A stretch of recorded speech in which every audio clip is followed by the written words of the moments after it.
ვიწყებთ ტრადიციულ პოდკასტს თავისუფლების მოედნის. მივესალმებით ჩვენს მსმენელებს და მაყურებლებს. დღეს მე და ბაკურ კვაშილოვა, რომელიც არის თავისუფლების მოედნის ერთ-ერთი დამფუძნებელი და ამავდროულად ბატონო ჩემო არის გენერალური მდივანი, ან მე და ბაკურ კვაშილოვა ვისაუბრებთ ღალატზე და ღალატზე ვისაუბრებთ ამჯერად წულუკიანის მიერ ეგრეთ წოდებული სახელმწიფო კომისიის დასკვნაზე და რამდენად იკვეთება მასში ჩვენი სახელმწიფოს საწინააღმდეგო მოქმედების ნიშნები, ზრახვები და რამდენად ეს უწყობს ხელს მაგალითად ჩვენი მტრული სახელმწიფოს ინტერესებს, ხო და რამდენად არის ორიენტირებული მასზე და ზოგადად რა მნიშვნელობის არის ეს დოკუმენტი, იმიტომ რომ ჩვენ ისე турბულენტურ გარემოში ვაცხოვრებ სამწუხაროდ ეს ეგრეთ წოდებული ხელისუფლება და ქართული ოცნების რეჟიმი, რომ ხშირად რაღაცეები გაზავდება ხოლმე იმ მიმდინარე პროცესებში, რომელიც ყოველდღიურად ხდება, ეს არის ადამიანების დაჭერები, აქტივისტების დაჭერები, ცემა და უბედურება და აქედან გამომდინარე ჩვენ არ უნდა დაგვავიწყდეს ის მთავარი მართლა ეპოქალური ისტორიული მნიშვნელობის საკითხები, რომლებიც აზიანებს ჩემი აზრით ეს არ არის ერთჯერადი რაღაცა აქტი, ეს არის საკმაოდ გრძელვადიანი ეფექტის მქონე მავნებლობა, რომელიც ჩაიდინა ეგრეთ წოდებულმა პარლამენტმა იმ თვალსაზრისით, რომ გარკვეულწილად დაამტკიცეს თუ მოისმინეს ეს ანგარიში, რომელიც გითხრეს, რომ დიდი სიამაყე თქვეს არის 470 გვერდიანი დოკუმენტი და რომელიც რომ უნდათ რომ ესე იგი თარგმნონ და წიგნად გამოცენ, რომ ახალგაზრდებს ეს ასწავლონ და ეხლა ჩვენ უნდა ვისაუბროთ რა არის ამ დოკუმენტში და რამდენად არის ცდელობა ისტორია გადაიწეროს ჩვენი ქვეყნის საზიანოდ, კი ბატონო და ეს ერთის ხრივ მათი ამოცანა გაცხადებული ერთი ის იყო, რომ ეს იყო ერთიანი ნაციონალური მოძრაობის დანაშაულებრივი ქმედების გამოაშკარავება, მაგრამ ამ სოუსით ჩვენ მოგვაწოდეს ძალიან ბევრი მნიშვნელოვანი საკითხი, რომელზედაც თანმიმდევრულად ვისაუბრებთ. პირველ რიგში მაშინ შენ შესავალი სიტყვა თქვი, მაგრამ მაინც უფრო დავიწყოთ მოხაზოთ ის რაღაცნაირად დეფინიცია გავუკეთოთ თვითონ ჩვენთვის ჩვენ რას მოვიაზრებთ ღალატად, ხო? ეს ღალატის მუხლი არ იყო ამოღებული იქნა სახელმწიფო ღალატზე, რა თქმა უნდა, სახელმწიფო ღალატზეა, ხო? ნუ სხვადასხვა ტიპის ღალატები არსებობს, მაგრამ ამ შემთხვევაში სახელმწიფო ღალატზეა ლაპარაკი და გარკვეულწილად ეს სამართლის, ხო, სისხლის სამართალში ისევ კვლავ დაბრუნდა და რაღაცა გარკვეული მუხლების ერთობლიობას უწოდებს ამას. და მათ შორის არის სხვა სახელმწიფოს მიმართ ჩვენი ქვეყნის საზიანოდ მოქმედება, სხვა ქვეყნის სახელმწიფოს სასარგებლოდ, ხო? და ეს მე მგონი ყველაზე ახლოს არის მათ შორის, ჯაშუშობაც არის და სხვადასხვა ტიპის ის. ბაკუ რა. ხო, იცი რა მინდოდა მე თქვა, რომ ეხლა რატო გადავწყვიტეთ გარდა იმისა, რომ ყველაფრის მიუხედავად ეს იქნებოდა ძალიან მნიშვნელოვანი თემა, ისეთ საკითხებს ეხება ეს ეგრეთ წოდებული კომისიის თემები და რას აქ იქნა განხილული. ამას გარდა უნდა მივაქციოთ ყურადღება იმას, რომ თვითონ ქართულმა ოცნებამ რატომღაც გადაწყვიტა, რომ თითქოს სახელმწიფო ღალატი და ეს ბრალდება არის ის კოზირი, რომელსაც ის გამოიყენებს ოპოზიციის, სამოქალაქო საზოგადოების, აქტივისტების და ყველა იმ ადამიანის წინააღმდეგ, რომელიც იბრძვის იმისთვის, რომ უბრალოდ ხალხს თავისი უფლება დაუბრუნდეს. ამისთვის შემოიტანეს ეს კანონიც, ხო? ეს საბჭოთა კანონი, რომელშიც სახელმწიფო ღალატი იყო დეფინიციით მოცემული ისე, როგორც ეხა თვითონ დააბრუნეს. და შემოიტანეს ეს კანონი იმისთვის, რომ ამით საკუთარი მოწინააღმდეგეები განდევნონ და შეავიწროონ. ამ დროს მათი მთავარი, ასე ვთქვათ, დოკუმენტი, რაც აი ამდენი ხანი მუშაობდნენ, ფაქტიურად გასართობა და აი როგორც სერიალი ისე შესთავაზეს საზოგადოებას, ხო? აი ამ კომისიის სხდომები, აი ესეთი სხდომები, სადაც ჩანდა, რომ აი ხელისუფლებისგან გაზულუქებული და გათამამებული ინდივიდები 8-1-ზე როგორ ეკითხებიან ხოლმე იქ დაკითხვაზე დაბარებულ ადამიანებს და როგორ აჩვენებენ თავის უპირატესობას ძალის პოზიციიდან. სხვა სიტყვებით, როგორ ჩაგრავენ მათ, ვისაც დღეს ძალაუფლება არ აქვს, ხო? აი ამ მახინჯ რაღაცას რომ თავი დავანებოთ, იმ სიმახინჯეს, ხო? რომელიც ქართულმა ოცნებამ წარმოადგინა აი ამ ტელეეთერებისგან გაჩნდა და გადავიდეთ უკვე შინაარსზე და იმ მიზნებზე, რომელზედაც როგორც ჩანს, აი ეს ავიჩანაფიქრი მიზნად ისახავდა, ხომ? ფაქტობრივად არის გაგრძელება აი იმ ძველი თემის, რომლის მიხედვითაც თავარი მიზანი არის, რომ საქართველოს სახელმწიფო გამოჩნდეს როგორც ომის დამნაშავე 2008 წლის აგვისტოს რუსეთ-საქართველოს ომში. თან გამოჩნდეს ისე დამნაშავედ, რომ შემდეგ ჩვენ არ გქონდეს უფლება საერთაშორისო სამართლის დონეზე და ფარგლებში მოვითხოვოთ საქართველოს ტერიტორიული მთლიანობის აღდგენა და იმ უამრავი ადამიანის ღირსეულად დაბრუნება, რომელიც ძალით გამოაძევეს სეპარატისტებმა რუსეთის დახმარებით. ანუ წარმოიდგინეთ, რომ ეს არის კომისია, რომელიც მიზნად ისახავდა, რომ საქართველოს სამართლიან მოთხოვნას იმის თაობაზე, რომ 100,000-ობით ადამიანს დაუბრუნდეს ხმის უფლება იმ ტერიტორიაზე, რომელზედაც ცხოვრობდა, დაუბრუნდეს საკუთრება, რომელიც ეკუთვნოდა, რომ საქართველოს ძალაუფლება დე-ფაქტოც გავრცელდეს ამ ტერიტორიებზე, ამის მაგივრად იმეორებს პირდაპირ რუსულ ნარატივს იმის თაობაზე, რომ საქართველო არის ომის სამომწყები, თან წარმოიდგინეთ, რომ ამ სიტყვას ამბობენ, ახსენებენ ომს. ხომ? ქართული ოცნების მესეურები აი კობახიძის ინტერვიუ რომ ნახოთ, ხომ, აი ამ კომისიის შემდეგ, პირდაპირ ამბობს, რომ საქართველოს დაიწყო ომი და მხოლოდ მას შემდეგ, რაც ჟურნალისტი ჩაეკითხება, რომ როგორ შეიძლება ქვეყანამ საკუთარ ტერიტორიაზე დაიწყოს ომი, მე ამბობს, რომ ხო, მაგრამ ესკალაციის ახალ საფეხურზე გადავიდა, როგორც არის ნახსენები ტალიავინის დასკვნაში. ანუ იურისტი იყენებს სიტყვას ომს ვითომ შემთხვევით. ხო, და საქართველოს, ხო? და მე მიდის ის ნარატივი, რომელზედაც შენ ამბობ, ხო? და საუბრობ იმაზე, რომ იცით რა, თურმე ჩვენ მიხეილ სააკაშვილის მთავრობას ვაკრიტიკებთ, რომელიც არალეგიტიმური იყო, ხო? და არა საქართველოს. მაშინ როდესაც არალეგიტიმური დღეს თუ ვინმე არის, ხო? არის ქართული ოცნება, რომლის არჩევნების შედეგები აღიარებული არ არის და ნებისმიერი კრიტიკა, რომელიც ევროკავშირიდან მოდის, რომელიც რომელიმე სახელმწიფოს ლიდერიდან მოდის, ხო? დემოკრატიული სახელმწიფოს ლიდერიდან ქართული ოცნება იჩემებს, რომ ისინი აკრიტიკებენ საქართველოს. აი ხა წარმოიდგინეთ, როცა აწყობთ, ანუ ეს ორმაგი სტანდარტი არის. ერთის მხრივ ამბობენ, რომ ქართულ ოცნებაზე რო ლაპარაკობთ, მაშინ საქართველოზე ლაპარაკობთ, მაგრამ ლეგიტიმურ მაშინდელ მიუხედავად იმისა, რომ ბევრი რამე შეიძლება არ მოგწონდეს და არ მოგწონს მაშინდელი ხელისუფლების ერთიანი ნაციონალური მოძრაობა და მაშინდელი ლეგიტიმურად არჩეული პრეზიდენტი თურმე არ არის საქართველო. ანუ სამართალი მარტო მათთვის ჭრის რა. ანუ ქართული ოცნებისთვის თავარი ამოსავალი წერტილი არის, რომ სამართალი არის იქ, სადაც მათ აწყობთ. მეტი სამართალი მათთვის არ არსებობს რა. ბატონო, აი ხა განზრახვებზე სანამ გადავალთ, მაინც დაუბრუნდეთ თვითონ აი ამ დეფინიციას, ხო, ამ განმარტებას. რამდენად მათ შორის შენ ახსენე, რომ ეს მეც თქვი შესავალში, რომ ეს ჩვენ სისხლის სამართლის კოდექსში დაბრუნდა და ბევრი ისეთი ნამე დააბრუნეს სხვათა შორის კანონმდებლობაში ამათმა, რომელი მუხლებიც პირდაპირ დღესვე მათ ქმედებაზე ვრცელდება, ხო? მათ შორის შეიძლება ვთქვათ, რომ ესეც, იმიტომ რომ რეალურად ეს ეხლა იგივე ორმაგი სტანდარტი არის.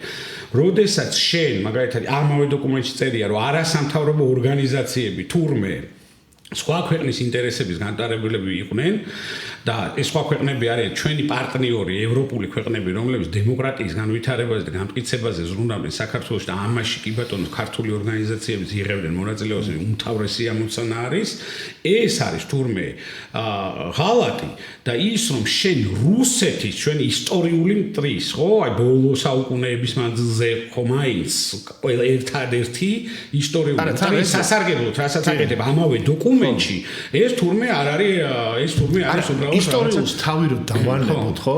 აი ხა ევროკავშირზე, საფრანგეთზე, გერმანიაზე ხან რო აქებს სხვათა შორის წულუკიანი და გავრცელდა ძალიან კარგი ვიდეო, ხო? სადაც საუბარია, აი სადაც პირდაპირ ჩანს, რომ ჯერ როგორია ესეთი ქედმაღლური ტონით წულუკიანი ამბობს, რომ როგორ აკრიტიკებთ თქვენ ოპოზიცია გერმანიას, ხომ? რომელმაც ჩვენი კონსტიტუცია დაწერა, აგერ კითხეთ ჩვენს იურისტებს და შემდეგ, როდესაც უკვე არაწყობს გერმანია, როდესაც აკრიტიკებს 2024 წლის მოპარულ არჩევნებს ამბობს რომ მათ არანაირი უფლება არ აქვს რომ ჩვენ საქართველოს რაღაცა ასე ვთქვათ შენიშვნა მოგცენ და საქართველო არასოდეს ყოფილა ასეთი დამოუკიდებელი რომ გამოკიდეს ხო ბანერები რომ გამოკიდეს რომელზედაც უკრძალავენ ხალხს რომ იქ ჩამოეკიდეს რომ მათ შორის რუსეთისგან არავის არ დაემონება მათ შორის რუსეთს და პოლიცია რომ მოდის და რო ხსნის აი ასეთი ფარისეველი ქართული ოცნების ლიდერები ხომ აი ესე წარმოდგენილი არიან და გვიხსნიან იმას რომ სინამდვილეში თურმე ღალატი რას ნიშნავს და რას არ ნიშნავს და რუსეთზე რო თქვი რომ ჩვენი ისტორიული მოწინააღმდეგე ხო ისტორიული მოწინააღმდეგე ბიზანტიაც იყო ხანდახან და რომიც ხო მაგრამ აი შეხედე დე ფაქტო შენი სახელმწიფო ქართული სახელმწიფოს მოდი არა უფრო მეც გეტყვი ამ წუთში რუსეთი არის ის გამონაკლისი ქვეყანა რომელიც უკვე მადლობა ღმერთს ცივილიზებული სამყაროს წევრი აღარ არის გამომდინარე თავისი აგრესიული ბუნებიდან რომელიც საქართველოს ადგილას ხედავს სამ ქვეყანას გეუბნება რომ შენ საქართველო კი არა ხარ შენ ხარ საქართველო მერე არის აფხაზეთი დამოუკიდებელი ქვეყანა და მერე არის სამხრეთ ოსეთი აი ამ ქვეყნის ინტერესებს ემსახურება ამ კომისიის დასკვნა თან ისე რომ ამისთვის არანაირი საფუძველი არ არსებობდა იმ დასკვნებისთვის რაც ამ კომისიამ გააკეთა ეხლა მე მინდა რომ რაღაც დეტალებზე შევჩერდეთ ხო ერთი არის გამეორება ამ იდიოტური და აბსურდული გამონათქვამის რომელიც რუსებმა დაიწყეს რომ მძინარე ცხინვალს დაუშინეს ცეცხლი ხო ეხლა მძინარე ცხინვალი გულისხმობს რას რომ იქ იყოს სამოქალაქო მოსახლეობა, ბავშვები, ქალები და ჩვენმა ჯარმა დაცხო ცხინვალს. და მათ ეძინათ. ხო, ამ დროს ნახე იგივე კომისიაში, იგივე კომისიის დასკვნაში წერია, რომ ჩვენი მთავრობის ერთ-ერთი დანაშაული, იცი რა არის? რომ რატო არ გავაკეთეთ მოსახლეობის ევაკუაცია ომის დაწყებამდე, მაშინ როცა ისინი აკეთებდნენ. მოიცა ხა ხური შეხედე. თუ იმათმა გაიყვანეს მოსახლეობა, მაშინ ძინარე ცხინვალს როგორ? აი ვის ეძინა ცხინვალში? რუსულ სპეცნაზს? ხო? ხო? ანუ შეხედე. მეორე, ზუსტად ის ფაქტი, რომ შენ მოსახლეობა არ გაგიყვანია, შენ რომ ცოტა ჭკუა ქონდეს თავში და საქართველოს ინტერესებზე ფიქრობდე, ეროვნულ ინტერესებზე და რა ბოღმით არ იყო, უაზრო ბოღმით გაჯერებული ხო? როგორც ხარ? იმას კი არ იტყოდი რომ არ გაუყვანიათ მოსახლეობა, იმიტომ რომ ომს არ გეგმავდნენ ამ ესკალაციას, ხო? არა, ნახე გეუბნება, ომს თუ გეგმავ, რატო არ გაიყვანე და ამ დროს თურმე იმან რომ დაგეგმა და ხალხი გაიყვანა, შენ ეუბნები რომ მაინც მძინარე ცხინვალს ბომბავდი. როგორ ბომბავდი? მძინარე ცხინვალს თუ იქ არავინ არ იყო, ხო? ზუსტად, ხო. ხო, ეს არის. და თან ყველა მიცის და თან ეს არავის არ დაუმალავს, ხო? ჩვენ პირდაპირ ეთერში უყურებთ, მაგალითად 4-შიც მანამდე როგორ აი ეს ავტობუსებიც მახსოვს რა, რომ როგორ მობილიზებულად ხდებოდა ამ ხალხის ევაკუაცია, მაგრამ ცხინვალიდან რუსების მიერ. მე კიდე გვაქვს მაგალითად პუტინის განცხადება, რომელიც ამბობდა, რომ წლები გეგმავდა ამ ინტერვენციას ცხინვალის რეგიონში, ხო? არ ინტერესებს არაფერი ამ კომისიას. სტრასბურგის დასკვნები გვაქვს, ხო? გადაწყვეტილებები, რომლის მიხედვითაც სამხედრო დანაშაულები აქვს მათ ჩადენილი ჩვენ ტერიტორიაზე. ადგილობრივი მოსახლეობა ყავს ცოცხალი კაცო, ეს ხო არ ვლაპარაკობ ჩვენ რაღაცა ბრძოლაზე. ყავს ადამიანები, რომლებიც მოესწრენ იმას, რომლებიც იძახდნენ თვითონ რომ არ იქა რაღაცა გვიშველეთ, იმიტომ რომ დაგხოცე სანამ ეს ხდება 7 აგვისტომდე, ხო? როგორ ისროდნენ ისინი სამხედროებს გვიკლავდნენ, მშვიდობიან მოსახლეობას ამ დღეში ამყოფებდნენ და ეს ადამიანები ცოცხლები არიან და ამას უსმენენ ეს ადამიანები რომ შავზე თეთრ ეუნები იმაზე რაც თავის თვალით ნახეს. აი ნახე ყურე, ეხლა მე ვიტყოდი ერთ რამეს, ხო?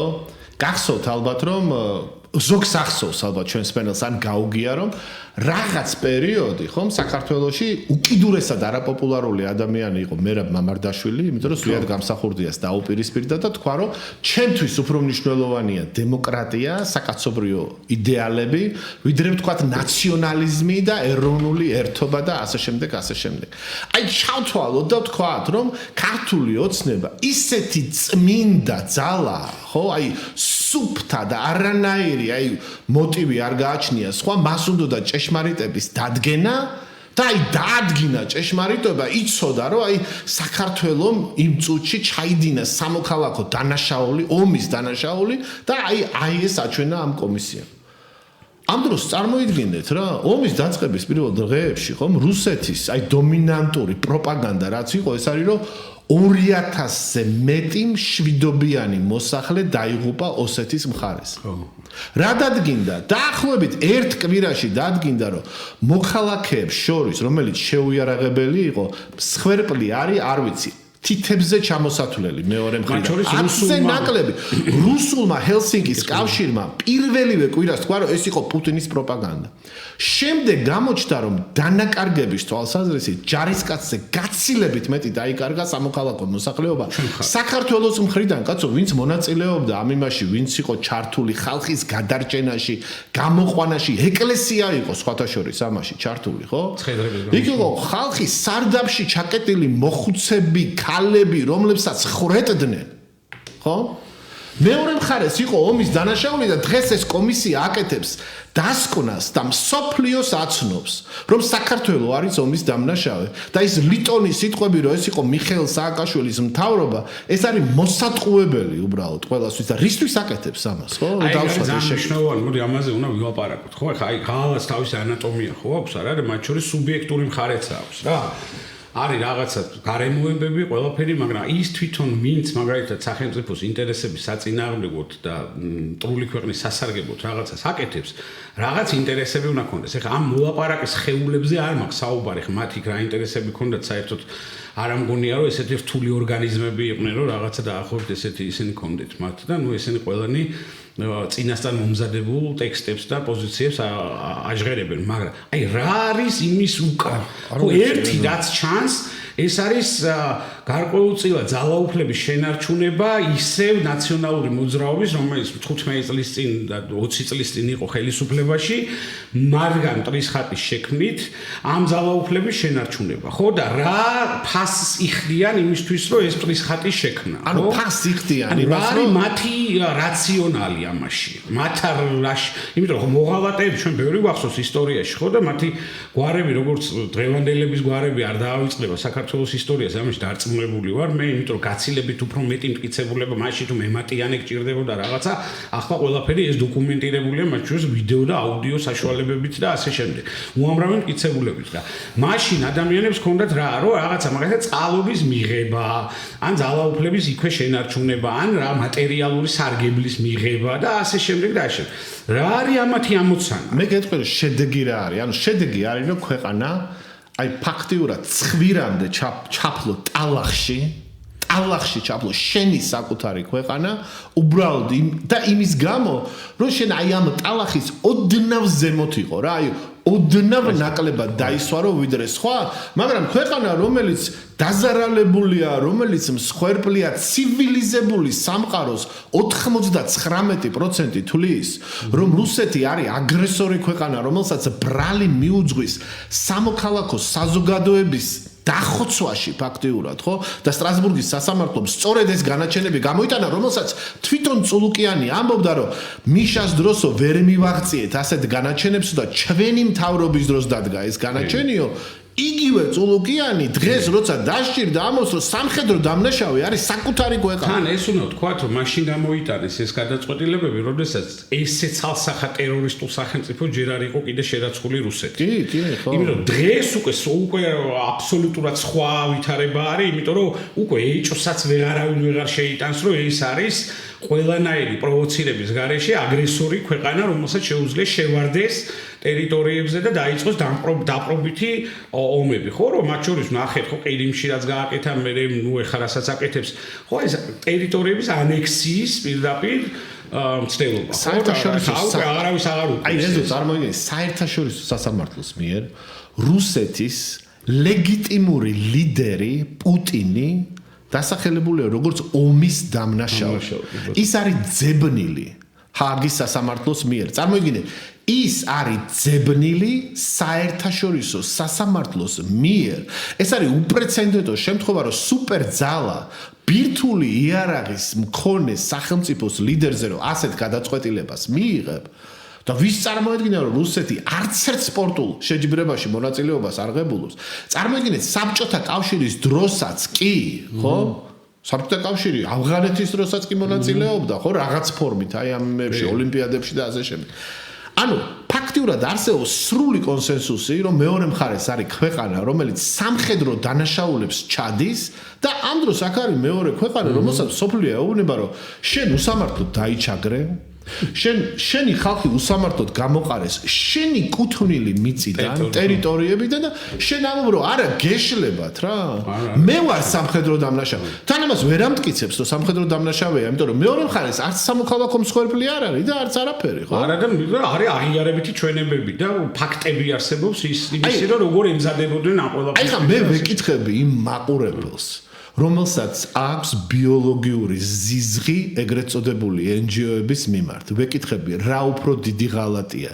ის რომ არასამთავრობო ორგანიზაციები ვაშინგტონში კონგრესმენებს ეუბნებიან, რომ საქართველოში დემოკრატია არ არის და ოლიგარქები დაასანქცირე, თუ ის რომ ამბობ, რომ ჩემი ქვეყანა იყო ომის წამომწყები და სამართლიანად დავისაჯე. აი მართლა ისეთი შეკითხვაა რა, ძალიან მარტივი. ხო, მსმენელებს მინდა ვინც გვიყურებს ახლა მინდა უთხრა შეგიძლია თქვენი პოზიციების დააფიქსიროთ და ასევე კითხვებიც მოიწეროს რა. აგერ წერენ რომ რეზოლუციას რატომ მოაწერეს ხელი ნაცებმა აფერისტებოან ჩვენ ვართ. ხო, აფერისტებო. აი ნახეთ, აი პირდაპირ შემიძლია ვთქვა რომ აი ეს არის აი ესეთი ნაცადი ტროლური შეკითხვა, მაგრამ აუცილებლად უნდა გაეცეს პასუხი, იმიტომ რომ აი ხა ჩვენ ნამდვილად არ გამოვდგებით იმ ხალხად, რომელიც გაამართლებს სიტყვაზე ნაცმოძრაობას იმისთვის, რასაც ის არ იმსახურებს, ხო?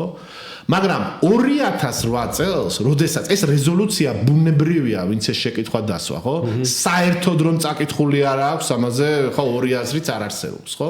მაგრამ ვისაც იმ დროს გვიცხოვრია და გვიცხოვრია თან ისე, რომ ნაცმოძრაობის წევრი არ ვიყავით და მე არ გადამხტარვართ სხვათა შორის ქართულ ოცნებაში, როგორც აი ამ კითხვის დამსმელის ბევრი მომწონებელია, ხო, დღეს, ხო? ქართული ოცნების აქტივი. ქართული ოცნების აქტივი, ხო? აი იმ ხალხს, ვისაც ეს გვახსოვს, იმიტომ რომ ამ საკითხებით ვიყავით დაინტერესებული, ხო? მანდ იყო ისეთი სიტუაცია, როდესაც რუსეთმა იმ რეზოლუციაში მიიღო 10 დაახლოებით 10-ზე მეტი ნეგატიური დასკვნა, მაგრამ ეს რეზოლუცია არ გადიოდა, თუ არ იქნებოდა ტალიავილის დასკვნიდან ის მომენტი ჩადებული, რომ კონფლიქტი ახალ ეტაპზე გადავიდა ცხინვალზე შეტევის შემდეგ. ეს არის და ეს რაც ამ რეზოლუციაში წერია, ხო? ხო, და ამ დროს წარმოიდგინეთ, რომ რუსეთი, ხო? რუსეთმა ამ დროს საინფორმაციო ომი თავიდან მოიგო. წარმოიდგინეთ, რომ მთელი ერთი კვირის მანძილზე მთელ მსოფლიოს გონია, რომ 2500 სამოქალაქო პირი, ოსი ეროვნების არის მკვდარი. მხოლოდ მე ერკვევა, რომ დაახლოებით 3 თუ 4 ადამიანია ამ დღეში და პირიქით ქართველები არიან სამოქალაქო ადამიანები ამ ომის მსხვერპლი. ანუ ეს არის ისეთი ტალღა, როდესაც ეს სიმართლე ნელ-ნელა ჩნდება და ტალიავილის დასკვნაზეც მე შემიძლია გითხრათ, რომ იმ დროს არავინ არ არის მზად იმისთვის, რომ რუსეთი ცალსახად დაასახელოს დამნაშავედ. რატო იცი? იმიტომ რომ ხო, რომ აი ეხლა რა მდგომარეობაში არის რუსეთი, მაშინ არ იყო, ეს არავის არ ახსოვს სამწუხაროდ. ეხლა როგორც არის აღიარებული სამხედრო დამნაშავედ პუტინი, როგორც არის როგორც ტერორისტული სახელმწიფო, ხო, უკვე ტერორისტები არიან, ხო, ესეთი რამე არ იყო, მაშინ ძალიან დიდი სიფრთხილე იყო რუსეთის მიმართ, რაღაც შეკავების პოლიტიკა ჰქონდათ, რომ ფიქრობდნენ, რომ ამას არ იზავდა, მაგრამ დღეს რომ მიიღეს რეტროსპექტივულად უკვე არავის ეჭვი არ ეპარება, ეხა ისედაც არ იყო ეჭვის ეს შესაძლებელი, იმიტომ რომ პუტინი თვითონ გამოვიდა მედვედევსაც აქვს სხვათა შორის ნათქვამი, მაგრამ პუტინს აქვს თავისი პირით ნათქვამი, რომ წლები ამზადებდა ინტერვენციას, გასაგებია მე იქ რა მოხდა, როგორ წამოვეგეთ და რაღაცებს ეძახიან. ამაზე ეს არის. ეხა უკვე მე რომ ამბობდი, რომ ჩვენ არ გამოვდგებით გამპრავებლებად ხომ წინა რეჟიმის და არავის არ კონდეს ამის იმედი, რომ აი ამის გამო თქვა ჩვენს ლოგიკაში რაიმე ბზარს დაინახავს, პირდაპირ ვიტყვი, რომ ჩვენ მაშინაც ქონდა კითხვები იმასთან დაკავშირებით, რომ შეიძლებოდა თუ არა ამ პროვოკაციის თავიდან არიდება და ამაზე სამწუხაროდ ობიექტური კომისია არავის არ შეუქმნია,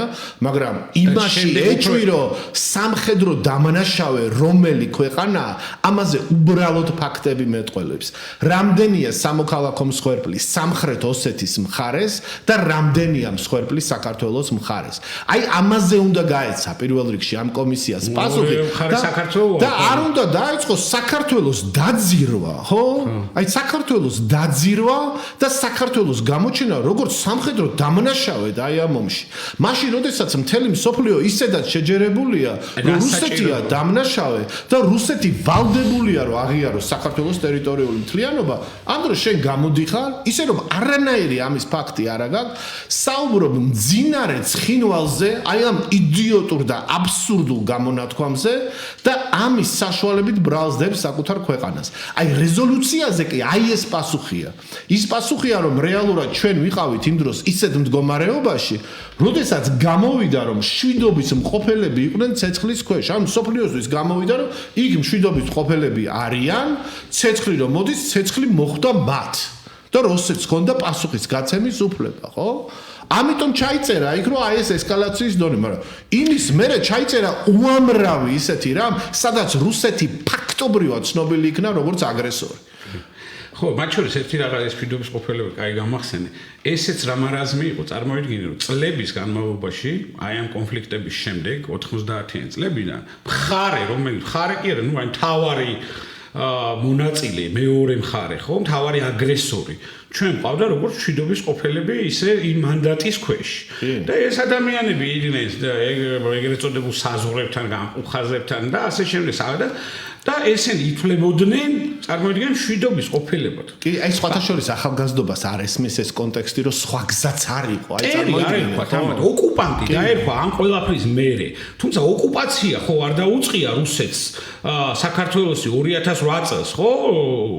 2 საუკუნის წინ დაიწყო, მაგრამ აი ბოლოს მაგალითად ჩვენი დამოუკიდებლობის აღდგენის მერე ხო აფხაზეთის და ცხინვალის რეგიონისში რაც გააკეთა, იქ ხო მთავარი მოქმედი პირი იყო რუსეთი. მე რეზო გეტყვი რა, აი წარმოვიდგინე. მათ ერქვათ, წარმოვიდგინე, ოკუპანტები არ ერქვათ წლების განმავლობაში, ერქვათ სამშვიდობო. აი მადლობა პოსტივის და იმედს, რომ არსებობს, აი მე შემხვედრია Facebook-ზე ჯგუფები, რომელსაც ასე ვთქვათ, არ ვიცი, ტროლები არიან თუ ჩვეულებრივი ადამიანები არიან, სჯერათ რომ აფხაზეთი რუსეთმა რო წაგვართვა, თურმე ამერიკის გამო, ანუ ამერიკაში არსებულმა deep state-მა რუსეთს უთხრა რომ ეომოს საქართველოს და ამიტომ დავკარგეთ აფხაზეთი და სამხრეთ ოსეთი. ანუ რუსი რო გვებრძვის, სინამდვილეში რუსი კი არ გვებრძვის, თურმე ევროპა გვებრძვის რა. რუსეთი კი არ არის, ვინც ამბობს რომ აფხაზეთი დამოუკიდებელი ან სამხრეთ ოსეთი, თურმე გერმანია ამბობს. აი ამ დონეზე არის, არ ვიცი, მე დღესაც არ მინდა დავიჯერო რომ ესენი არ არიან ტროლები, რომ ესენი არიან ტროლები უბრალოდ რა და არ არის აი ხალხის ტვინის გამორეცხვის დონემ მართლა არ მიაღწია იმ დონეს რომ დღესაც ჯერა რომ 9 აპრილს, როდესაც როდიონოვმა მომწამლავი გაზით და ალესილი ბარებით ქართველები დახოცა, თურმე ყოფილა ბუშის დაკვეთა. აი წარმოიდგინეთ, აი ასეთ იდიოტიზმს ხალხი თუ დაიჯერებს, ხო? მაშინ მართლა არის შესაქმნელი კომისია, რომელიც იმედისა და პოსტივის აი ამ შხამის ქარხანას გამოიგონებს, რომელიც ადამიანს უკარგავს რაციონალური აზროვნების უნარს. აი, როდესაც ამის გჯერა, ხო, იმასთან ვერ შედიხარ ვერანაირ იმაში, რა ქვია, მაგას დისკუსიაში. მაგრამ მე მაინც მგონია, რომ ასეთი ადამიანების რიცხვი არის ჯერჯერობით მაინც ძალიან მცირე.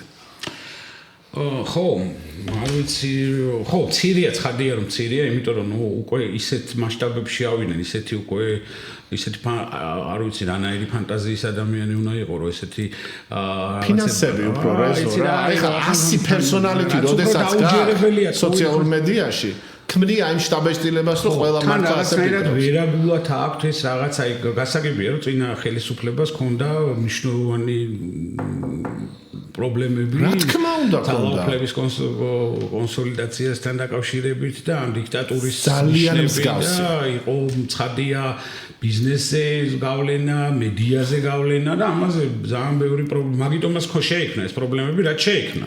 და ამასთან ერთად რაც ცოტა ეს არის ტექნოლოგია რა, ხო? აი ამ ესე იგი ამ პროპაგანდის, რომ შენ რაღაც გარკვეულ სიმართლესთან ახლოს ყოფ რაღაცებთან ერთად ძალიან დიდი ტყუილი უნდა თქვა, რომელიც კარგი თქვი და დაუშვათ რაღაც პოლიტიკურ საქმიანობასთან დაკავშირებით შეიძლება თქვა და ეს გაუცილო, მაგრამ როდესაც შენ ეს ტყუილი ეროვნულ ინტერესებს აზიანებ ამ ტყუილი თან აზიანებ ისე კი არა ერთჯერადად არამედ ეს გზელვადიანად და თან იმას აი ეს არის დოკუმენტი რომელიც შეიძლება ჩვენ აგვაფაროს სახეზე ის წარმოიდგინე ამ ფარისეულ მთავრობას ამოფარებული აქვს რელიგია, სარწმუნოება, ენამამული სარწმუნოება გაკრული იმ თავის იდიოტურ სხვა პლაკატებთან ერთად და ამ დროს რასაც აკეთებს თავარი დოკუმენტით არის რომ პირდაპირ საქართველოს ტერიტორიულ მთლიანობას და საზღვრების ურღვევობას უცლის საფუძველს. უცლის საფუძველს, იმიტომ რომ გეუბნება რომ შენ ხარ სამხედრო დამნაშავე ქვეყანა, ომის დამნაშავე ქვეყანა და აი სერბიაზე რო აქვს ამოჩემებული, ხო? და რო თურმე ამერიკა და ევროპა უსამართლო ყოფილა და როგორ დაანაწევრა თურმე ჩვენი მართლმორწმუნე სერბი ძმები, ხო? გაუმარჯოს ჯოკოვიჩს და ასე შემდეგ და ვაჟკაცი კაცია და თურმე ვაქცინას არ იკეთებს, ხო? ხო, აი რა კავშირშია ეს ერთმანეთთან, მაგრამ მაინც, ხო? კავშირის კორელაციაში. ხო და რატო მოხდა? იმიტომ რომ სერბეთი აღიარა ყველამ როგორც სამოქალაქო მოსახლეობის ამომჟლეტი ქვეყანა კოსოვოს ომის დროს, რომელიც უიარაღო ხალხს კლავდა და ამიტომ დადგა დღის წესრიგში საზღვრების გადახედვის უპრეცედენტო მომენტი. როდესაც დედაქალაქის, ანუ ბელგრადის თანხმობის გარეშე ცივილიზებული სამყაროს დიდმა ნაწილმა კოსოვო აღიარა როგორც დამოუკიდებელი ქვეყანა. და შენ ასაკეთებ ახლა, ხო? ფაქტიურად გზას უხსნი მსოფლიოს, რომ საქართველო იყოს ცნობილი როგორც იგივე ტიპის სამხედრო დამნაშავე ქვეყანა და უკვე რუსეთი და ნიკარაგუა კი არა. ნახევარი მსოფლიო გახდეს ამ აფხაზეთისა და სამხრეთ ოსეთის მაღიარებელი, ხო? ხო, წარმოიდგინე, ამაზე მეტი ღალატია ის რომ ვიღაცა ვაშინგტონში ჩადის და კონგრესმენს ეუბნება რომ ქართულმა ოცნებამ მიიღო კანონი რომელიც მიზნად ისახავს იმას რომ გააუქმოს სხვა პარტიები. ანუ რომელიც მიზნად ისახავს იმას რომ ვინც არ მოეწონება ქართულ ოცნებას ყველას დაუძახოს აგენტი. ან რომელიც ამბობს რომ ნაცმოძრაობის დროს არსებული კანონი რომელიც თვითონ გააუქმეს რომ სასამართლოში გადაღება არ შეიძლება თვითონ დააბრუნონ უკან სასამართლოში გადაღების აკრძალვის კანონი. ხო, თითქოს ამას რომ მოუყვე, ესეც რაღაცნაირად ჩვენთვის აბსოლუტურად გაუგებელია, რატოღაც მე მგონი ესეთ აი ზარქუას და ვიღაც ტიპებს აქვთ ეგეთი განცდა, რომ ქართულად ვლაპარაკობენ ამ ჩვენ უცხო კოლეგებს და პარტნიორებს არ ესმით ეს ახან ესენი კარი ისინი ინგლისურად. კი, ეგ არის. რაღაც მგონია რომ ესე არა ვერ გაიგებენ ისინი და აი ეს ვერაგი არასამთავრობო ორგანიზაციები მიდიან და უთარგმნიან ამას ქართულ ენაზე. ესეთი ილუზია ხო არ არის არა რომ ორი ენა ქონდეს ინგლისურად ეუბნებოდნენ რომ კარგი ხალხი ხართ მოდი ვითანამშრომლოთ და ქართულად დეგასაგინებ. არა ეს არის რომ ქართველი ხალხი გონია დეგენერატი რომელიც ამას ვერ მიხვდება რა. ლენჩები გონი ვართ უყველანი და აი მინდოდა მეთქვა რომ აი ხო არის რაღაც წითელი ხაზები მაგალითად ჩვენ ძალიან იმპულსური ხალხი ვართ და ძალიან არაპროგნოზირებელი. სხვათა შორის აი ძალიან რთულია რაზე აფეთქდება ქართული საზოგადოება ამის პროგნოზირება. ხო აი ჩვენ მაგალითად გავრილოვის ღამეს ხო როგორი რეაქციაც ჰქონდა და ცხადია ადეკვატური იყო ეს რეაქცია და ძალიან სამართლიანი გაბრაზება იყო საზოგადოების იმაზე რომ ეს გავრილოვი ჩააბრძანეს ეს ვიღაც კომუნისტი, ათეისტი, უბედური კაცი მოიყვანეს და ჩასვეს რაღაც ვითომ მართლმადიდებულ კონგრესზე სადაც ჩვენი პარლამენტის თავმჯდომარის სავარძელში ამაზე კი ბატონო ხო და თანხმობთ შემთხვევით მოუვიდა შეცდომა დაუშვით ამან არიცო და იმან არიცო და ხო და პასუხისმგებლობები რა მოკლედ ერთ ცალკეს დღეს აი წარმოიდგინე ხო მაგრამ აი ხო ხდები რომ დღეს ისე გათავხედდნენ რომ დღეს იამაყებდნენ რომ აი რუსულ თანამოძმეს რომელიც მართლმადიდებელია და თურმე არანაირი წვლილი არ მიუძღვის საქართველოს დანაწევრებაში ადგილი რომ დაუთმეს იტყოდნენ რომ ეს არის სტუმართა მასპინძლა უბრალოდ მაშინ ამას ვერ ბედავდნენ ამას არა მე ხო ხო, მაგრამ ნუ აქ რაზე ლაპარაკობ? ხო, ამის მერე ქართულმა ოცნებამ გააკეთა 1000-ჯერ უფრო უკიდე უარესი ნაბიჯი გადადგა. რაზეც სამწუხაროდ საქართველოს საზოგადოებას ისეთივე რეაქცია არ ქონია, როგორც მაგალითად გავრილოზე ქონდა, ხო? აი მაგალითად თუნდაც აი ამ გადაწყვეტილებას, რასაც მართლა ეპოქალური, ისტორიული ღალატი არის საქართველოსი. აი ამაზე რატო არ აფეთქდა ქართული საზოგადოება? იცით, აი მაგიტო, აი შენაც თქვი, მე გეტყვი რატო რა. ნორმალიზება მოახდინეს უკვე ამის. არა, ნახე, ერთი არის რომ ნორმალიზება ხდება და აი შევეჩვიეთ თვითონ აი ამ მარაზმს, რასაც ქვია და ამ აბსურდს, ხო? მაგრამ მეორე არის აი რა შენ თქვი რომ სიმართლესთან ერთად, აი წარმოიდგინე 20% სიმართლესთან ერთად 80% გამოაქვთ აბსურდი, ტყუილი, მოგონილი შეთქმულების თეორიით გაჯერებული, აი ერთმანეთთან დაუკავშირებელი სისულელე. პარადოქსული, ხო? მაგრამ ეს 20% ხო სიმართლეა და ეხლა ნახე. მეორე დომინანტური, ასე ვთქვათ, ალტერნატიული პასუხი ამაზე, ხო? ეხლა არ დავუმალოთ და დაახლოებით იგივეა, ხო? ანუ იქაც მეორე მხარე, ვინც ამას პასუხობს, ამას რომ აი ყველაფერი ტყუილია, რასაც ოცნება ამს. აი დაახლოებით ისეთია, წარმოიდგინეთ, ეხლა ამ კომისიაზე ჩვენ ეხლა ჯერ ამ ომზე ვსაუბრობთ, ხო, მაგრამ კიდევ ერთი იდიოტური დასკვნა, რომელიც ამ კომისიამ გააკეთა, არის რომ 2003 წლის ვარდების რევოლუცია ყოფილა თურმე ტრაგედია, იმიტომ რომ თურმე 60-ში ცხოვრობდა ხალხი. არა, სახელმწიფო გატრიალება ეს ერთია, მაგრამ თავისი შედეგებით იმიტომ იყო ტრაგედია, რომ თურმე 60-ში ცხოვრობდით, სადაც პენსიონერს 11 თვე პენსია არ ქონდა აღებული 10 ლარი. 10 ლარი, ხო? სადაც გადასახადებით ქვეყანაში შედიოდა 4%. სადაც იყიდებოდა პოლიციელის ადგილები. საზღვარი ქონდა. აჭარაზე ყველაზე სასწაული წერია, ხო? ფაქტიურად ქვეყნის დანაწევრება გაგრძელებული იყო აჭარაში, ხალხი ავტომატებით გადიოდა სასაზღვრო კონტროლს და აჭარაზე ცენტრალური ხელისუფლების გავრცელება ამ კომისიის დასკვნაში მოცემულია როგორც ტრაგედია. გესმით რაზეა საუბარი და რაზეა იცი აქ აქცენტი? აქცენტია იმაზე გაკეთებული, რომ ახალგაზრდები, რომლებიც იმ დროს იყვნენ 3 წლის, 4 წლის, ის თაობა, რომელიც დღეს წარმოადგენს ჩვენს მომავალს, არ დაინტერესდება იმით, რომ სინამდვილეში რა იყო მაშინ და რა ხდებოდა აჭარაში. თვითონ ძალიან კარგად იციან. მაგის რა სიტუაციაა, ხო? რეალურად, ხო, ეხა, იმიტომ რომ აჭარლები არიან ძალიან სწორი სახელმწიფოებრივი შეგნების ადამიანები ეს არ მოხდა, მაგრამ თვითონ რუსეთი და მათ შორის ასლანის ხელით ზუსტად იგივე სეპარატისტულ მოძრაობებს და ფანდებს ატარებდა, რასაც სხვაგან, ხო? უბრალოდ აჭარლები არ აყვნენ ამას ხადიერ ეხა არც არასდროს არ აყვებიან, იმიტომ რომ ეხა ჩვენ ვიცით რომ მათ დოქტრინაში სვანებზეც იყო ლაპარაკი, მეგრელებზეც იყო ლაპარაკი. ნუ სიგიჟია ეხა არ იცნობდნენ უბრალოდ ქართველ ხალხს არ იცნობენ, მათ შორის არც მეგრელებს, არც სვანებს და არც აჭარს არც ოცნება არ იცნობს მაინც და მაგრამ ასლანი რასაც აკეთებდა სეპარაციას, ხო? რა გამოყოფას ქვეყნის, იმიტომ რომ იქ რასაც შეიძლება ცენტრალური ხელისუფლების ძალაუფლება იქ არ ვრცელდებოდა. ასლანი საერთოდ არ ჩამოდიოდა თუ გახსოვს. შევარდნაძესთანაც კი, რომლის კორუფციული სისტემა და ნუ კატასტროფა ხდებოდა მაშინ და რაღაცა შუა საუკუნეებში ვაცხოვრებდე, იმასთანაც კი არ ჩამოდიოდა, რომ შევარდნაძეს არ დაეჭირა. შევარდნაძეს კი ხდებოდა, რას აკეთებდა ასლანი და თავარი რაც უნდა ვთქვათ, რომ საბოლოო ჯამში როგორ საწავიდა ასლანი. როგორ წავიდა? არა, კი, მოსკოვში ჩამოაკითხეს მოსკოვში საგარეო საქმეთა მინისტრი იყო თუ ვინ იყო მაშინ ივანოვი იყო თუ საგარეო საქმეთა მინისტრი. ჩამოაკითხა რუსმა თავარმა ერთ-ერთმა კგბ-შნიკმა ჩაისვა კალთაში და წაიყვანა მოსკოვში. კი, წაიყვანა მოსკოვში, მაგრამ იცი რის თქმა მინდოდა?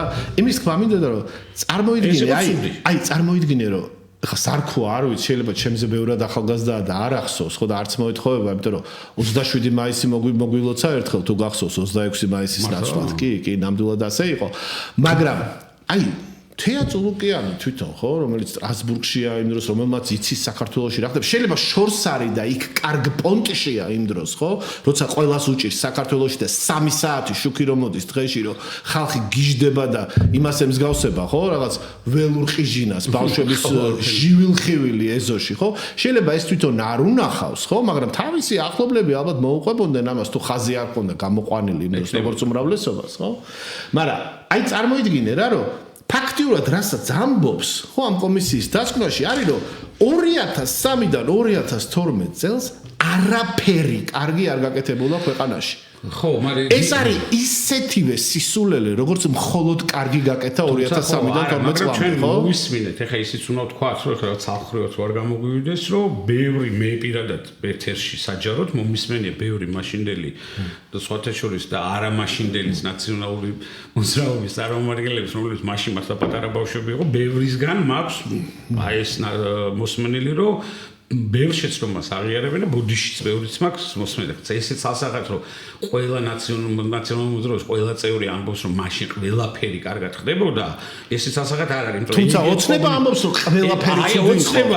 მართლა ყველაფერზე ამბობს რომ უკვე გვეუბნება, თუმცა თავიდან კიდე ხო რომ და ყველაფერი კარგი რაც ხდება ეხლა. არა, შევარდნაძის დროს იყო კარგი კაცო, წარმოიდგინეთ და ასლანი ჯობდა. გარკვეულწილად შევარდნაძის დროინდელი აი ეს პატერნები რაც იყო ქვეყნის მართვის და იგივეა დაახლოებით უბრალოდ ამათმა უფრო განვითარებადი ქვეყანა ჩაიბარეს და გამოიყენეს სათავისოდ ხო იმიტომ რომ ის მასშტაბები კორუფციისაც რაც ეხლა არის ვერ იქნებოდა შევარდნაძის დროს იმიტომ რომ რეალურად მაგის შესაძლებლობა ფული არ იყო ხო ფიზიკურად არ იყო ამდენი ფული ხო ეს ხო და ამ აქედან გამომდინარე ნუ ხო კიდე და რა მინდოდა მე თქვა კითხვები არის ერთი კითხვა არის რომ კი რომ რა შეიძლება რომ მოუხერხოთ ამ დოკუმენტს მე ესენი როგორც რომ იბრძანდებიან ამ ისტორიის სანაგვეზე ამის მერე რა უნდა უყოთ და სხვა ქვეყნების გამოცდილება არის თუ არაო ასეთი არ არის მე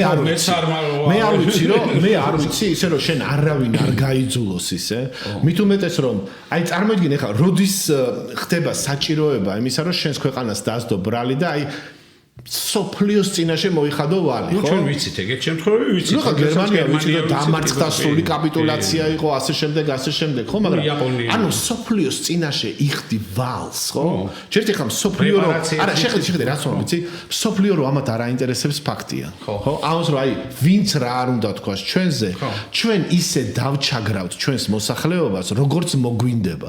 თუ იმე გვეტყვის რომ არასწორად იქცევი, ვეტყვი რომ შენს ქვეყანას მიხედე. აი იქაც ხო კლავენ უსამართლოდ ხალხს რა აი ამას ვეტყვით რა და საქართველოს არასოდეს არ ყოფილა ასე დამოუკიდებელი აქვთ გამოფენილი ოღონდ რუსეთს რომ მიაკრავზე მაგას გიხსნის პატრული ეგრევე ხო აი ესეთ ქვეყანას აშენებენ ეხლა წარმოიდგინე აი ეს კონსტრუქცია ხო აქვთ ამათ რა ანუ ფაქტიურად არავინ არ აიძულა ფაქტი უნდა გქონდეს რომ თქვა მოინანი როგორც მე ვამბობ მონანიებისთვის აუცილებელია ის რომ მაგალითად იყოს მსხვერპლის რაოდენობა ხო მეორე მხარეს სამოქალაქო მსხვერპლი არ აქვს აქეთ აქვს და შენ მაინც იცახი რომ მე ვარ ომის დამნაშავე წარმოიდგინე ერთადერთი კითხვა რაც შეიძლება გქონდეს თქვა წინა ხელისუფლებასთან მე როგორც ვთქვი და მე მაქვს ეს კითხვები ეს არის რომ შესაძლებელი იყო თუ არა ომის თავიდან აცილება რომლის გამჩაღებელი იყო რუსეთი, მაგრამ შენ გქონდა თუ არა ამის თეორიული შესაძლებლობა და მეორე მაქსიმალურად ეფექტიანად წარმართე თუ არა თავდაცვა. ხო ხდები? ანუ ეს კითხვები არის. მაგრამ კითხვები მეგონი ეს უფრო არის რაღაცა შენი თავდაცვის პოლიტიკის გადააზრებისთვის და რა შეცდომები დაუშვი რომ ეს ხო მაგრამ ფაქტია მათთვის ხო მეორე ხარისხოვანია ეს რეზო არა ეს გადააზრება. იმიტომ რომ ეხლა ჩვენ ვჟელობთ ეს მაგაზე არ არის ლაპარაკი. აქ არის ლაპარაკი იმაზე რომ ჩვენ დავიწყეთ ომი და შევიჭერით ჩვენ ტერიტორიაზე აგრესორის სახელმწიფოს მიერ ევაკუირებულ ტერიტორიაზე სადაც უზარმაზარი რაოდენობის საჯარის სამხედრო დანაყოფები შემოიყვანა რაცა ერთ დღეში ხო არ ხდება რა ამას უნდა მობილიზება აი შეხედე შეიძლება შენ გააკეთო ესეთი კომისია ამისთვის რომ ომიდან გამოიტანო გაკვეთილები რომ უკეთ დაიცვა თავი ხო და ეს რომ უნდოდეს ამათ უსაფრთხოების კონცეფცია 2011 წლის არ ექნებოდა ხო ქვეყანას არც ერთი ეროვნული დონის დოკუმენტი არც ერთი უпростоრეთ უსაფრთხოების თავდაცვასთან დაკავშირებული დოკუმენტი არ არის ეროვნულ დონეზე დამტკიცებული. ერთადერთი რაც გვაქვს აი ეგ ეროვნული უსაფრთხოების 2011 წელი არის 2011 წლის. 2011 წლის კონცეფცია, რომელიც მიიღო წინა მთავრობამ, რომელიც ამათი აზრით არის სამხედრო დამნაშავე, დღეს არის მოქმედებაში. წარმოიდგინეთ. ანუ ყველაფერს თავიდან ანებო, აი ის სამხედრო დამნაშავე სოეძახიან და იმადროინდელი ეროვნული უსაფრთხოების კონცეფციით არიან. მაგას რომ თავიდან ანებო, კაცო ქვეყანა სოფლიოში მოხდა გეოპოლიტიკური აფეთქებები, რომელიც არ ყოფილა, რავი, არ აწლეულებია თუ არა მეტი, ხო? და ამ ყველაფერს რო არ ითვალისწინებ, ხო? ეხლა ნახე ჩვენი დრო ხომ თავდება.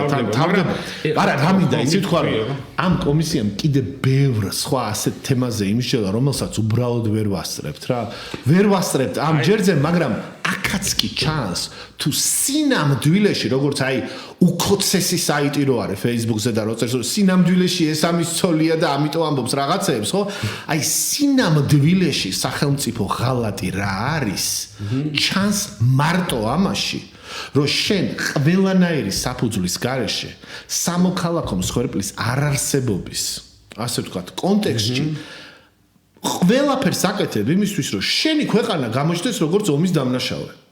ამაზე მეტი ღალატი რა გინდა? თუმცა ხო ეს რასთანაც არის გაზავებული ორი სიტყვით იმაზეც უნდა ვთქვა დაახლოებით 15 წუთზე ცოტა დაახლოებით ეგრე გვჩება, მაგრამ აქ ლაპარაკი მაგალითად ნულოვანი ტოლერანტობის პოლიტიკაზე, რომელზედაც არა ეს მოკლედ შეგვიძლია ვთქვათ, რომ გაკრიტიკებულია ნულოვანი ტოლერანტობის პოლიტიკა, რაც სააკაშვილის დროს იყო და რასაც ძალიან ბევრი უდანაშაულო ადამიანი მოყვა ამ ყველაფერში ნამდვილად, მაგრამ უნდა გავიხსენოთ, რომ რა კრიმინალური სიტუაცია იყო მაშინ და რა ვიბარეთ მაშინ, ხო, რომ ყველა იარაღით დადიოდა და ასე შემდეგ და ესენი ველაპარაკებიან, რომ ეს იყო თურმე რაღაცა მოსახლეობის ჩაგვრა, ხალხის ჩაგვრა, ტერორი, ხო, ნულოვანი ტოლერანტობა მაშინ, როდესაც ადამიანებს ესენი იჭერენ რაღაცა მავთულის დაწვისთვის, წარმოიდგინე ახალგაზრდა პერსპექტიულ განათლებულ ადამიანებს, ხო, რა ვიცი, ხა დროებითი კონსტრუქციისთვის ადამიანები გაუშვეს წლები ციხეში, ხო? რუსელიანცი ახალგაზრდა კაც ან როგორ ლაპარაკობენ, ან რას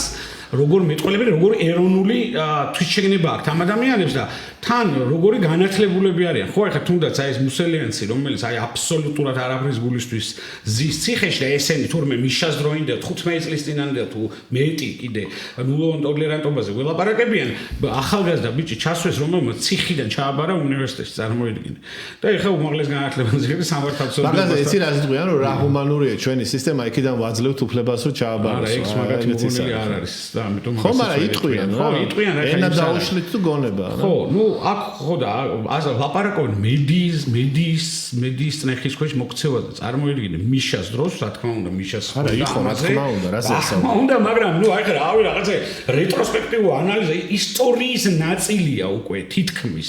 მე არ ვამბობ ამაზე თვალი უნდა დავხუჭო და დასკვნები არ გამოვიდა, მაგრამ არ დაგიხუჭავს რეზო 2012 წელს შევცვალეთ ხო მთავრობა და შეიცვალა იმისთვის რომ ნულოვანი ტოლერანტობა რომელსაც ვითომ აგინებს დააბრუნო როცა თვითონ არა ხო ბევრი მაღალჩინოსანი ბაჭო ციხეში იჯდა ხო და მიშას ეხა ციხეში ზის კაცო და რა ვიცი ადეიშვილი მძებნაში არის და მისჯილი აქ რა ქვია ყველა სამაგიერო და ამ კომისიაზე ნახსენები კაცო ხალხი იუალა ორჯერ ჩასვეს სამჯერ ციხეში ისი გულისთვის რომ აქტივისტები ის არა მაგის გარდა ნახე ამ კომისიაზევე თუ გახსოვს პაჭკორიას კეისი ხო რომელიც კომისიაზე განიხილეს რომ ეს კომისიაზე გამოცხადებული ერთ-ერთი მოწმე ხელს ადებს როგორც დამნაშავეს რომელსაც ძმა მოუკლა ხო ამ რეპრესიების მიშას როინდელი რეპრესიების დროს ეხლა არის სამართლოს უბრალოდ აი თბილისის პოლიციის უბრალოდ მოადგილეა ეს შემთხვევა არისო ყველა რამდენი ბევრი შემთხვევა იყო რომ ეხლაც მან მუშაობსო და ეხლა რაც სუდი იყო რომ გადმოიბარეს ამათმა და ჰიპერბოლიზა და რაღაცა განსაკუთრებულ ხარისხებში აიყვანეს წარმოიდგინე და რაც თავარი იყო ხო ნუ ერთი მაინც ის იყო რომ ჩვენი დასავლური კურსი აი ამაზე მინდა რომ ძალიან რატო არის ეს მნიშვნელოვანი მაგრამ რატო არის ღალატის ფასი ხო რომ ჩემი რმარწმენით რა არათუ რომელიმე ხელისუფლებას თუნდაც ლეგიტიმურს არამედ არც ერთ კონკრეტულ დროის მონაკვეთში თაობასაც კი არ აქვს იმისი უფლება რა ისეთი ღირებულებების სვლილების უფლება რომელიც არის 100 წლეულ საუკუნოვანი ღირებულებების სვლილების უფლება მათ შორის ჩვენი კულტურული იქნება რელიგიური თუ სხვა იდენტობების ეხლა რომელიმე წარმოიდგინე ერთმა თაობამ რო გადაწყვიტოს რომ მაგალითად ჩვენ აღარ ჩვენთვის მართლმადიდებლობა აღარ არის მნიშვნელოვანი ან რაღაცა სამხმიანი ქართული სიმღერა მოდი გავა იგივე ნაირი ღირებულების და თან ეგზისტენციალური ღირებულების საკითხი არის ჩვენი დასავლური არჩევანი არათუ რომ აი ამ ვიღაცა მანქურთებს რომლებსაც არანაირი ლეგიტიმაცია არ აქვს არათუ მათ არამედ მართლა ლეგიტიმურ ხელისუფლებასაც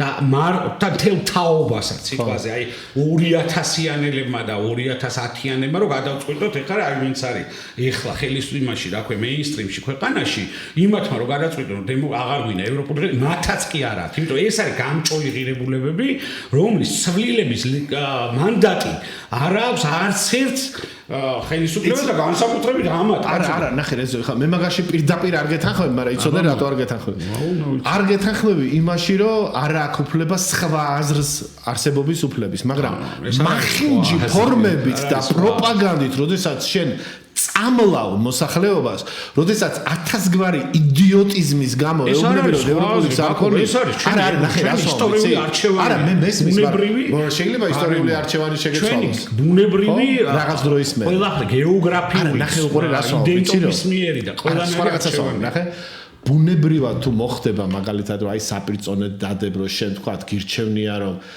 არ ვიცი, აი კავკასიელი იყო, თქვა და ქორწილში ავტომატის რო და ეს არის შენთვის უფრო მეტი ღირებულება ანის რომ ხალი მარტო სამზარეულოში იყოს.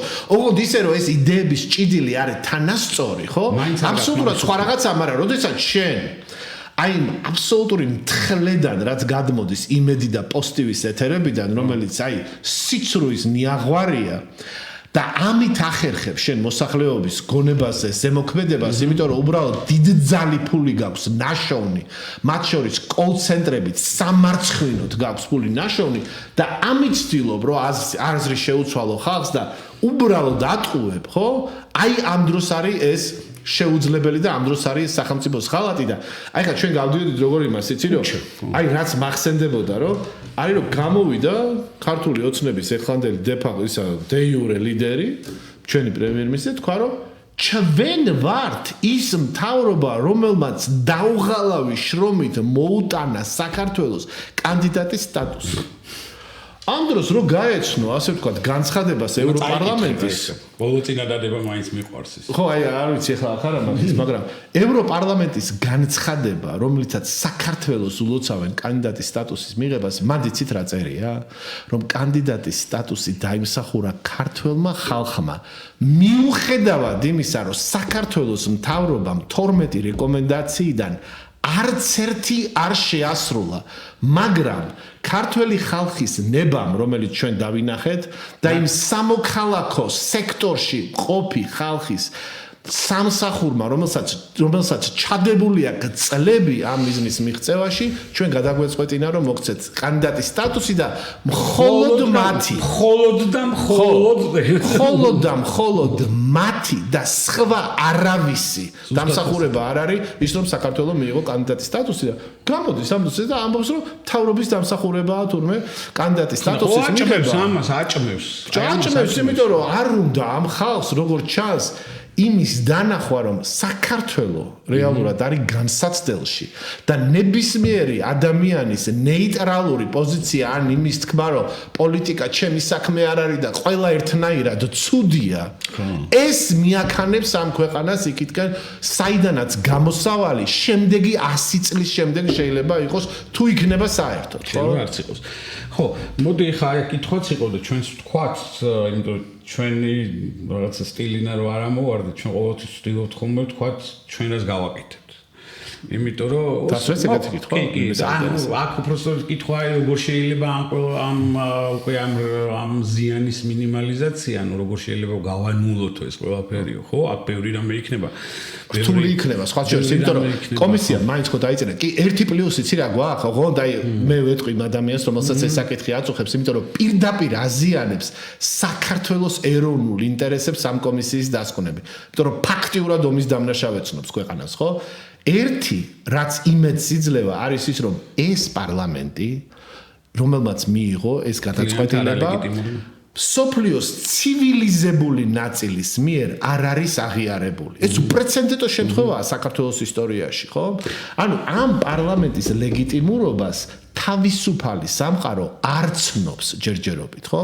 ამიტომ, როდესაც ეს ხელისუფლება და იმედია ძალიან მალე წავა, ხო? ხელისუფლებიდან შეიცვლება, ჩვენ შევძლებთ ნამდვილი ჭეშმარიტი კომისიის შექმნას და იმის თქმას, რომ ამ არალეგიტიმური პარლამენტის მიერ გაკეთებული დასკვნები არ შეიძლება ჩაითვალოს იურიდიული ძალის მქონედ, რისი მცდელობები უკვე ქონდა სამხრეთ ოსეთის ხელისუფლება. თქვენ ნახეთ ალბათ ის ჰედლაინები, ხო, რომელიც გამოქვეყნდა, რომ როგორც იქნა, რასაც 17 წელია ვამტკიცეთ, რომ საქართველოს არის ომის დამნაშავე, აი ამ მთავრობამ აღიარა და ამას ვიძახოდით ამდენი ხანი. მან ისიც იყო, რომ კიდე მე ცოტა გაბრაზებული ვარ ჩვენ რეაქციებზე, რომ სანამ ამ ეს კარდი არ გახდა რაღაც ისეთი რა, ეს ბარათი, რომელზედაც ეწერა, რომ აი როგორ ამბობს საფულის რა ქვია ცხინვალის ხელისუფლება ამას რომ აი თვითონ მიიღეს თურმე მართლები ყოფილვარ ჩვენ ეს სანამ არ დაიდო ესე და ხალხმა არ წაიკითხა მანამდე რაღაცნაირად ეგეთი რეაქცია არ იყო მწვავე ხო იმიტომ რომ ვითომ ნაცების წინააღმდეგ მიდის რა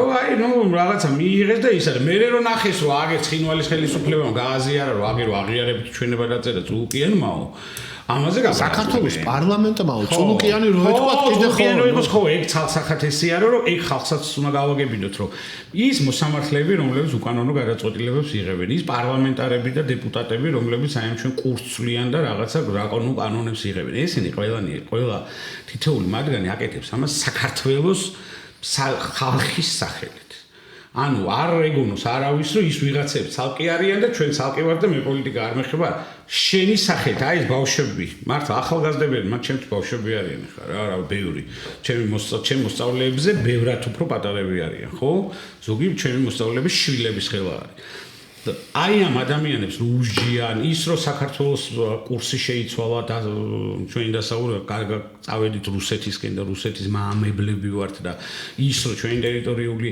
მთლიანობების საწინააღმდეგოდ ვიქცევით და ომის დანაშაულში საკუთარ ქვეყანას ვადანაშაულოთ ეს ყველაფერი კეთდება ჩემო კარგებო თქვენი სახელით იცი რა მინდა რეზო და ქართული სახელით რომელიც ზის კონფორმისტულად სახში და გონია რომ მარტო შოუებს შეუძლია უყუროს ხო აი თირეზო აი უხსოვარ დროს ერთ 7-8 წლის წინ როდესაც მქონია ხოლმე აი დისკუსია დღევანდელი ოცნების ზოგიერთ ლიდერთან და მიკითხავს ხოლმე რომ აი გადა ეს არ არის ხა დემოკრატიის წინააღმდეგი რასაც გეგმავთ აი იმიტომ რომ როდესაც ხარ იმ სექტორში რომელიც პარტიებს უკეთებს ტრენინგს მათ შორის ოცნებისთვის გვა გაკეთებული ტრენინგი როცა ოპოზიციაში იყო ხო იმიტომ რომ ყოფილიყო ქვეყანაში განსხვავებული აზრი 2011 წელს ჩვენ ვატრენინგებდით ოცნებასაც მათ შორის ხო ხო და ამ ხალხისთვის კონსულტაცია ვიცი კი ხო ერთად ვიყავით ამ პროექტში აი როდესაც ჩვენ აი წარმოიდგინეთ და როდესაც მისაუბრია მათთან და მithქვამს რომ აი ხო შენ ხო იცი რომ ამით აზიანებ დემოკრატიას ამით ქმნი ერთპარტიულ მთავრობას